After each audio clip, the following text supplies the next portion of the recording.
Salve! Welcome back to Weekly Roman History, one last time. I'm Madeline Weiner. In the series so far, we've expanded Rome. We've seen it through periods of stability and periods of civil war. We've changed its government twice and its religion once. Now, it's finally time to end it. This is part 22, the Fall of Rome. First, some questions for review. What did Diocletian do to restore stability and end the crisis of the 3rd century? Pause here if you need to think about it.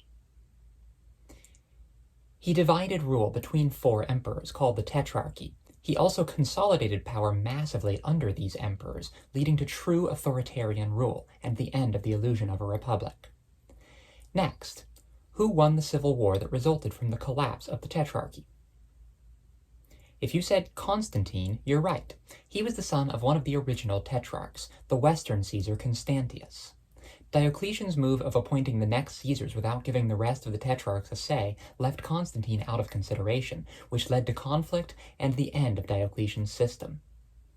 Next, what major social change did Constantine bring to Rome? That should be an easy one. Constantine converted to Christianity, bringing in a new era of religious tolerance and paving the way for the official state religion to change, though notably Constantine himself did not make that change. Finally, what is Constantinople? That's right, it's the new capital of the eastern half of the empire, built by Constantine on the site of the ancient Greek city of Byzantium on the coast of modern-day Turkey. Alright, we pick our story back up at the death of Constantine. Just like Diocletian did at his abdication, Constantine sets up a complex divided rule at his death. And just like Diocletian's, Constantine's plans fall apart as soon as he is out of the picture. His heirs squabble among themselves and fall quickly into civil war. At his death, Constantine had 3 remaining sons. His eldest son, Crispus, died during Constantine's reign in an incident taken straight out of Greek tragedy. The story, probably not exactly true, goes that Crispus was accused of having an affair with his stepmother, Constantine's wife Fausta. He was executed, then when Constantine found out that Fausta had lied and Crispus had been innocent, he had her killed too. Whether that story is accurate or not, both Crispus and Fausta died in 326. So at Constantine's death in 337, he leaves the empire divided between his 3 sons by Fausta, who all have annoyingly similar names. The eldest remaining son, Constantine II, has the west, Gaul, Spain, and Britain. The middle son, Constantius II, has the east, Asia Minor and the Middle East. And the youngest son, Constans, has the center, Italy, Africa, and the Balkans. The trouble starts that same year, 337 CE. Constantius murders a bunch of family members who might try to rival him. Constantine betrays his brother by invading northern Italy, but is defeated and killed, and Constans becomes emperor of the entire West. Constans rules for a while before being killed by a usurper in 350, leading to a bunch of usurpers declaring themselves emperor all over the West. Constantius is embroiled in a war with the Sasanian Persians, so it takes him until 353 to finally pull himself away and deal with the West. He appoints a relative named Julian as his Caesar, and together they bring the West back under control. Julian spends years repelling invasions in Gaul. Then in 360, Julian's soldiers declare him emperor. Julian and Constantius both abandon their foreign wars to prepare to fight each other, but Constantius falls ill on the road. When it's clear he's about to die, he appoints Julian his successor in his will, sparing Rome from another civil war. Julian is a fascinating figure. He is usually called Julian the Apostate because he is the only emperor after Constantine to openly promote paganism and try to undo the Christianization of the empire. An apostate is someone who has rejected a religion, not to be confused with apostle, which means very much the opposite. Julian was raised Christian like all of Constantine's family, but he had an extensive education in Greece and became a closet pagan. Once he becomes emperor, he replaces the Christianized imperial court with pagan intellectuals and begins to offer pagan sacrifices in public again. He positions himself as a Greek-style philosopher and a restorer of the old ways. He even grows out his beard in the old style. When Christians mock him, he writes a satire called the Misopogon, or beard hater. Julian's efforts to bring back the old religion and make it competitive with Christianity are tireless, and archaeological evidence shows us that many among the common people loved him for it, though the histories written during this time are biased against him. Christianity is popular, but by no means universal yet. The word pagan actually derives from the word for the countryside, and the modern meaning of a polytheist dates from around this time. The erudite, city-dwelling Christians start referring to those who follow the old religion as backward country bumpkins. The original meaning of pagan might be best translated as hick. But it's war, not religion, that brings down Julian the Apostate. He marches a massive army to the east to fight the Sasanian Persians and is killed in battle in 363. Julian goes down in history as the final pagan emperor, an interesting blip on Christianity's road to total dominance of the Roman Empire. The soldiers in the field pick the next emperor, a Balkan soldier named Jovian. Jovian is Christian, and he undoes all of Julian's religious reforms. He also negotiates a peace with the Sasanians that lasts a century and a half. But he dies on a march in 364. Next is another Balkan soldier named Valentinian. He makes his brother Valens co-emperor. Valentinian takes the west, Valens takes the east. Both spend all their time fighting on the frontiers. Both are good administrators, and Valentinian is a very good general. They rule together for about a decade. Then the story goes that Valentinian is negotiating with some German chieftains in 375, and he gets so upset he suffers a stroke and dies. In 376, a group of nomadic Goths cross into Roman territory from the east. They're often called the Visigoths. They've just lost their land due to another conquering group of nomads, the Huns. Because Rome is struggling with depopulation in some regions, Emperor Valens allows a group of Goths to settle in Roman territory. But far more come than he'd bargained for. The Goths wind up in a sort of refugee camp, and corrupt Roman officials take advantage of them. The Goths go into revolt in 377. In 378, Emperor Valens meets the Goths in the Battle of Adrianople. It's a disaster for the Romans. They lose 2/3 of their eastern legions, and Valens dies in battle. Now the Eastern Empire has virtually no army to defend itself against the rebelling Goths, and no clear leadership to boot. The Battle of Adrianople is often seen as the beginning of the end for the empire. But note that it is not properly a foreign invasion. It was a group of foreigners who came to Rome for help, with Roman permission, and were abused by Roman corruption until they lost faith in Rome and rebelled. The Battle of Adrianople reflects internal problems, not external threats. After this comes a whole bunch of wrangling between various child emperors from Valentinian's family and lots of usurpers. They're really not worth worrying about. One of the child emperors, Gratian, appoints a co-Augustus with real military experience to go deal with the Goths, a trusted general of Valentinian's named Theodosius. Theodosius succeeds in restoring stability. He takes over the east and leaves Valentinian II, an 11-year-old child emperor, in charge of the west. The real power is with a Frankish general named Arbogast. This sets an unfortunate precedent. For much of the rest of the Western Roman Empire, the West is ruled by a powerless child emperor who is the puppet of a Germanic general. Problem with child emperors is, they grow up. At 20, Valentinian II tries to remove Arbogast, so Arbogast has him killed in 392. Theodosius marches to remove Arbogast and installs his own son, Honorius, as the West's new child emperor. Emperor Honorius is 9. Theodosius stays in Italy and dies in Milan in 395 after about 20 years on the throne. He was an extremely capable emperor who granted renewed stability, and he hoped that stability would continue under his sons. It won't. Theodosius is also the last emperor to involve himself directly with the army. From here on out, Roman emperors stick to their palaces and let their generals worry about their wars. A few questions for review. First, what is Emperor Julian famous for? If you said trying to bring back pagan religion, you're right. Julian is a brief interruption in a long line of Christian emperors, and after his death, traditional religion never again has such a high-ranking defender. Next, what group killed Emperor Valens in the Battle of Adrianople? If you said the Visigoths, you're right. A refugee group who settled in Rome and were abused by the people who were supposed to help them. In retribution, they killed an emperor and wiped out the eastern legions. We'll be hearing more from them soon.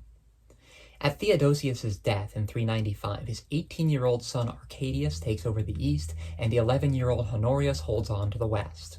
The halves of the empire will grow apart throughout these sons' reigns, and they never come back together. This is the end of the unified Roman Empire.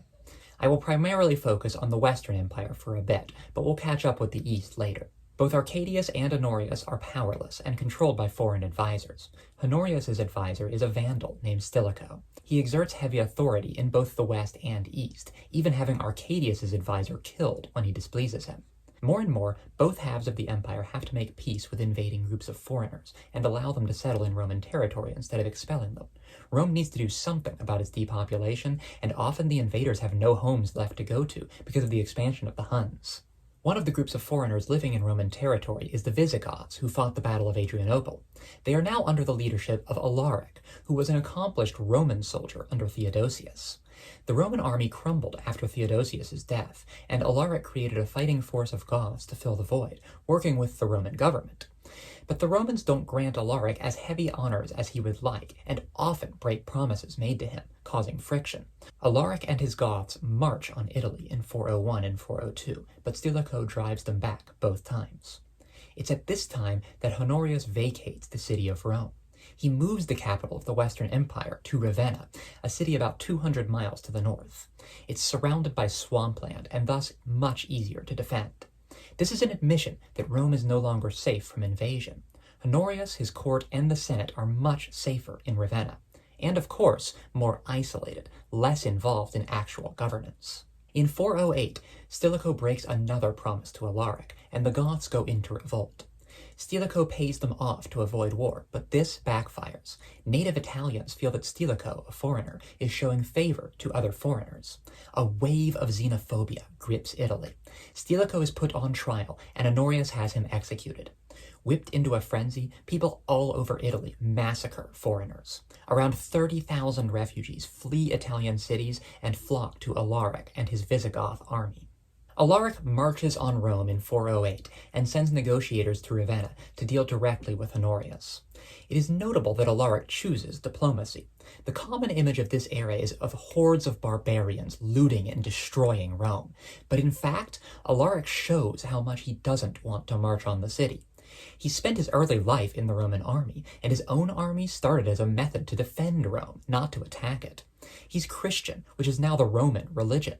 Alaric is just about as Roman as anybody else. But his people are being harmed by Roman policies, and he demands restitution. Honorius promises payments to make up for the mistreatment, but he soon stops paying. So finally, with great reluctance, Alaric invades Rome on August 24th, 410 CE. This is the first time Rome has fallen to a foreign enemy since the Gauls sacked Rome in 390 BCE. It is an invasion, which at this time means destruction and taking of valuables and slaves, but Alaric orders a lot of restraint to be shown. There's very little destruction of property and very few lives lost. Alaric seems more interested in sending a message than in dealing a blow. He wants to be part of Rome, not destroy it.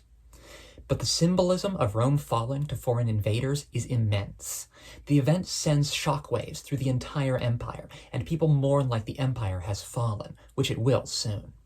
The sack of Rome in 410 is one of the biggest and most obvious signposts in the fall of the Western Empire. Among those taken prisoner is Honorius' sister Galla Placidia, who winds up married to a Gothic king in a fully Romanized wedding ceremony. Even so, Honorius, safe in Ravenna, isn't terribly fazed by the sack of Rome. When an advisor comes to tell him that Rome has fallen, he panics because he thinks he's talking about his pet bird named Roma. When Honorius finds out that his bird is fine, and it's the city of Rome that has fallen, he is quite relieved. Alaric dies shortly after the sack of Rome and is replaced by his brother, who decides to lead the Goths north to settle in Gaul. Gaul is roiling with foreign invaders, and the Goths make a deal with a general of Honorius's named Constantius. They'll chase out all the other foreigners and take Gaul for themselves, saving Rome the trouble of reconquering it. So Gaul becomes the domain of the Goths, and though they took it with Roman permission, it soon ceases to functionally be part of Rome. Similar stories play out all over the western provinces. Honorius explicitly abandons Britain immediately after the sack of Rome in 410, sending them a letter saying to fend for themselves, and pulling out all Roman troops. It won't be long before Germanic invaders take it over, most famously the Angles and Saxons. Spain is resettled by the Vandals without Roman permission, but they're powerless to stop it. Honorius dies in 423, leaving mere shreds remaining of the Western Empire. At Honorius' death, the Eastern Emperor, Theodosius II, chooses a new emperor for the West, Valentinian III. He is 6 years old. The advisor who holds real power is named Aetius, and he relies heavily on foreign soldiers, especially Huns. Both halves of the empire are having frequent clashes with the famous Attila the Hun in this period, and Aetius wins great glory by defeating Attila in 451. It's one of the only times in history that Attila is forced to turn away and abandon a conquest attempt. Meanwhile, Spain is being ruled by the Vandals and their king Gaiseric. They take over North Africa, cutting off Italy's crucial grain supply from Carthage and Egypt. In 455, the Vandals sack Rome, much less mercifully than the Goths did in 410. They carry away the empress and her daughter. By 455, the Western Empire is nothing but Italy and a bit of southeastern Gaul. Valentinian III is murdered by his own bodyguards in the same year, 455. There is no true successor. Different groups attempt to seize the throne by putting up puppet candidates, and the fight destroys any remaining illusion that there is such a thing as the Western Empire. In the last 21 years of the Western Empire, at least 9 people claim the title of Western Emperor. None of them lasts more than 2 years, and all of them are powerless puppets of foreign rulers. Most prominent among these powerful foreign generals are Ricimer, who is Suevic and Visigothic, and Gundobad, who is a Burgundian. Rome has lost so much property that it no longer has the tax base to field an army, so the foreign armies led by these generals effectively are the Roman army. The final official Western Roman emperor, Romulus Augustulus, takes the throne in 475. It is a delightful quirk that the final Western emperor bears the names of the first king and the first emperor, Romulus and Augustus.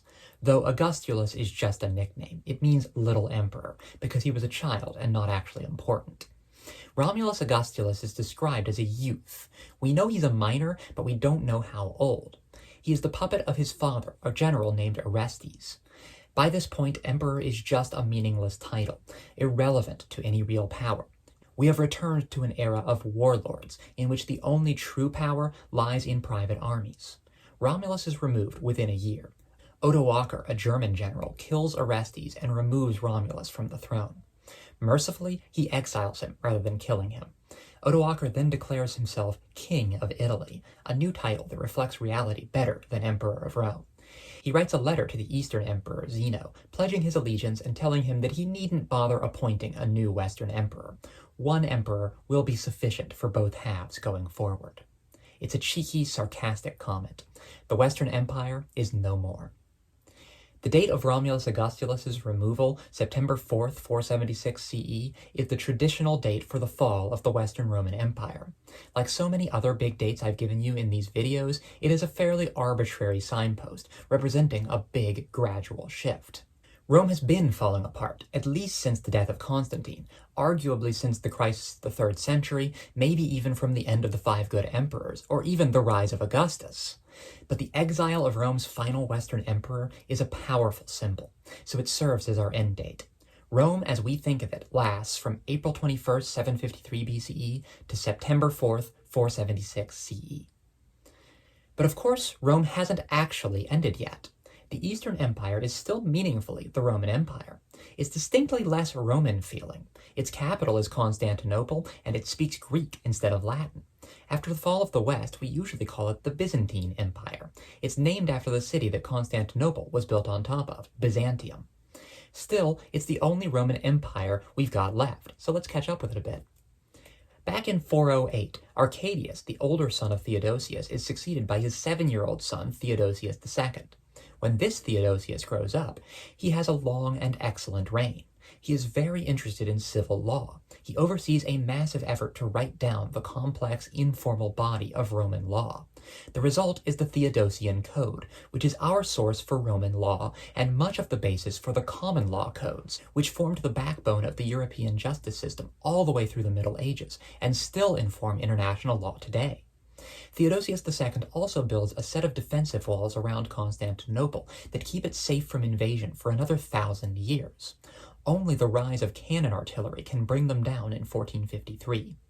Theodosius dies falling from a horse in 450. There are a few attempts to bring the empire back together. A Byzantine emperor named Leo puts a puppet named Anthemius on the Western throne in 467, a decade before Romulus Augustulus, and leads a joint expedition against the Vandals. But the Vandals destroy Leo's entire fleet with fire ships. Anthemius loses the throne. A later emperor, Zeno, allies with the Ostrogoths and their leader Theodoric. Zeno sends Theodoric to take Italy from Odoacer, the first king of Italy who deposed Romulus Augustulus. It works, and the Ostrogoths control Italy from 493 until Justinian's reconquest in 540. Justinian, who takes power in 527, has an ambitious plan to retake all the territory of the former Western Roman Empire, which is called the Renovatio Imperii, or Restoration of the Empire. He has a surprising degree of success. He takes northern Africa and the tip of Spain from the Vandals, and Italy and Sicily from the Ostrogoths. But taking the land is easier than keeping it. The Byzantine Empire loses control over these regions fairly quickly, though it does maintain small amounts of territory in each for many centuries. Justinian is an energetic and successful ruler, and he also does important work codifying laws that form the backbone of later international law. His contribution is called the Justinian Code. After this, the Byzantines hit on a model for success. They avoid wars, becoming master diplomats, and sending anyone who threatens them westward to more easily conquerable foes. The Byzantine Empire reaches its height in the 11th century and enters its decline in the 12th. The final Byzantine Empire, Constantine XI Palaiologos, presides over an empire that is little more than just the city of Constantinople, and the city is depopulated and falling apart. After years of trying, the Muslim Ottoman Empire, led by Sultan Mehmed II, conquers Constantinople on May 29, 1453. Though the famous walls have fallen into disrepair, they are still a very effective defense. The final siege lasts 2 months and involves 80,000 soldiers and a whole lot of gunpowder. So while the Western Roman Empire fell in 476, the Roman Empire can be said to have truly ended in 1453, if you want to get picky. The million-dollar question is, why did Rome fall? The traditional answer is usually barbarian invasion, but foreign armies were threatening Rome's borders for its entire history. Why did Rome succumb to invaders in the 400s CE, but not sooner? Other factors often cited are political turmoil and massive social changes, but these have also been constant through Roman history. Entire books have been written on this subject, and I can't do justice to all the arguments here. But I think the most convincing explanation has to do with the centralization of power and de-emphasis of local communities. Rome's strength was in the way it added conquered cities to the empire, but left their governments intact. They had local aristocracies taking care of everything in the provinces besides the army and taxes. Important families in the provinces had an incentive to improve life in their cities, while also advancing Roman interests, because they could enter the Roman aristocracy and reach higher honors. But beginning with the rise of Augustus and accelerating around the time of the Severan dynasty, emperors began to consolidate power in imperial bureaucracies. Becoming prominent in your hometown was no longer a pathway to greater power. Ambitious men only had to court the emperor's favor. Community togetherness was now fostered by churches rather than government, which meant that common citizens in the provinces were much less invested in keeping Roman government functioning. Their relationship with the Roman state was that they paid taxes and sent soldiers so that Rome would keep them safe. When Rome weakened in the political crises of the 5th century, it was no longer able to make good on that promise of safety. When foreign generals came along offering actual protection, citizens switched their allegiances. They were no longer invested in being Roman. More territory defecting to local kings meant less tax money and soldiers, which decreased Rome's ability to offer protection, which meant more territory defecting. It was an unstoppable feedback loop. Rome expanded by fostering meaningful civic engagement in its provinces, by allowing its conquered people a stake in Rome's continued success. It fell when its people disengaged, when they became subjects instead of citizens. The other factors all played their roles in the collapse. Foreign invasions, especially the Goths and Vandals, political turmoil, the instability that led to dynasties falling, massive social change as in the conversion from paganism to Christianity. But none of them could have ended the empire if the provinces were still as engaged as they were in the height of the Republic, if Roman citizenship were still a prize to be fought for, as it was in the social wars, instead of a tax burden to be accepted, as it became by the time Caracalla ratified the Antonine Constitution. It was the decline of local government that led to the fall of the Roman Empire. A few review questions before I sign off. First, what sort of people were really in charge during the reigns of the last emperors of the West? If you said Germanic generals, you're right. Various foreign generals battled each other for supremacy over Italy and put puppet emperors on the throne rather than taking nominal power themselves. Next, Which Byzantine emperor reconquered Italy and a lot more former Roman territory in an effort to reunite the empire? If you said Justinian, you're just right. His efforts were surprisingly successful in the short term, but they didn't last. Finally, state the significance of each of these years in Roman history. 753 BCE was the legendary foundation of Rome by Romulus.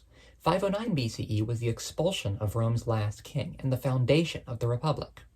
27 BCE was the year Augustus's powers were formalized, the end of the Republic and the beginning of the Empire. 286 CE was when Diocletian reworked the government of the empire, the beginning of the Dominate, when emperors officially ruled as autocrats. 476 CE was the fall of Rome in the west, specifically the removal of the final western so-called emperor, Romulus Augustulus. And 1453 CE was the fall of Constantinople to the Ottomans, the end of the Eastern Empire, and thus the official end of Roman history. I hope you've enjoyed your journey with me through Roman history, or at least that you've learned something. I can't promise you a next video, but I can promise that I'm always working on something that those who love ancient Rome might find interesting. So go follow me on Instagram @Maddie.way to stay in the loop. I've been Madeline Weiner, and my music has been The Promenade from Modest Mussorgsky's Pictures at an Exhibition. I hope to see you around.